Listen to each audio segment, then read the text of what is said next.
વિજાપુર તાલુકાના સરદાપુર ગામે વર્ષોથી ચાલી આવતી વર બેટરીની અનોખી અને ધાર્મિક પરંપરા આજે પણ જીવંત રાખવામાં આવી છે। ખાસ કરીને ગામના ખાડિયા વિસ્તારમાં આ પરંપરાનું ખૂબ જ ભવ્ય આયોજન કરવામાં આવ્યું હતું, જેમાં ગ્રામજનો મોટી સંખ્યામાં ઉપસ્થિત રહ્યા હતા। પરંપરા મુજબ એક યુવાન છોકરાને મૂર્તિઓ બનાવી શણગારવામાં આવે છે। તેને પરંપરાગત વસ્ત્રો પહેરાવી માથા પર સાફો બાંધી ઢોલ નગારા અને ડીજેના તાલ સાથે ઘોડા ઉપર બેસાડવામાં આવે છે। ત્યારબાદ તેનો ભવ્ય વરઘોડો ગામના મુખ્ય માર્ગો પરથી ફેરવવામાં આવે છે। ગ્રામજનો દ્વારા પુષ્પ વર્ષા પણ કરવામાં આવે છે અને આનંદમય વાતાવરણ સર્જાય છે। આ ધાર્મિક પરંપરા ભગવાન શિવ અને માતા પાર્વતીના પવિત્ર મિલનના પ્રતીક રૂપે ઉજવવામાં આવે છે। મહાશિવરાત્રિના પાવન અવસર સાથે આ પરંપરાને જોડવામાં આવે છે અને તેને દૈવી આશીર્વાદનું પ્રતીક માનવામાં આવે છે।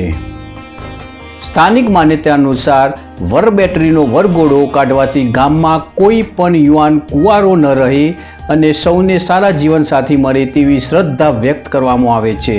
સાથે સાથે ગામમાં સુખ શાંતિ અને સમૃદ્ધિ જળવાઈ રહે તેવી ભાવનાથી આ વિધિ કરવામાં આવે છે। ખાડિયા વિસ્તારની મહિલા આગેવાન દુર્ગાબેને જણાવ્યું હતું કે આ પરંપરા માત્ર ધાર્મિક વિધિ જ નહીં, પરંતુ ગામની એકતા, ભાઈચારો અને સાંસ્કૃતિક વારસાનું પ્રતીક છે। યુવા પેઢી પણ ઉત્સાહપૂર્વક તેમાં ભાગ લઈ રહી છે, જે ગામ માટે ગૌરવની વાત છે।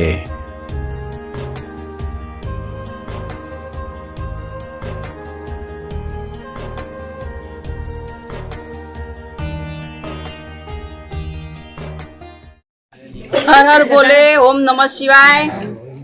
હું દુર્ગાબેન પટેલ ખાડિયા વિસ્તારમાંથી આજે મહાશિવરાત્રિ પર્વ નિમિત્તે ખાડિયા પરિવારે સૌ મળી માતા પાર્વતી અને ભોલેનાથના પ્રસંગનું સુશોભિત કર્યો। બહુ જાજી તો ખબર નહીં, પણ વર્ષોથી અમારા ખાડિયા વિસ્તારમાં પહેલાં જૂના જમાનામાં એમ કહેવાય કે માતા પાર્વતી અને ભોલેનાથના આ મિલન પર્વ નિમિત્તે જો આપણો કુંવારો છોકરો હોય અને એની વર બેટરી નીકાળીએ તો એ છોકરાનો જલ્દી લગ્ન થાય। તો વચ્ચે અમુક કારણોસર બંધ થઈ ગયું અને આ 2 વર્ષથી અમે સ્ત્રીઓએ આવી રીતના બેસીને ચાલુ કર્યું છે, તો બીજા વર્ષમાં પ્રવેશ કર્યો। આનાથી શું ફાયદો થાય?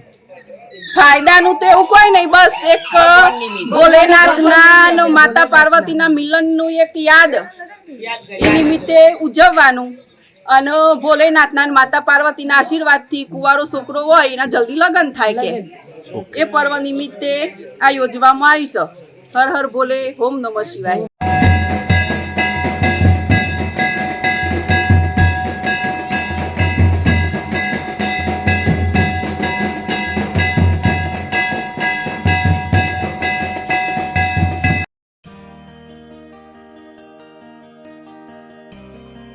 અમારા પ્રતિનિધિ હર્ષદ લખવારાનો રિપોર્ટ, જીજીવલ ગુજરાતી ન્યૂઝ, સરદારપુર।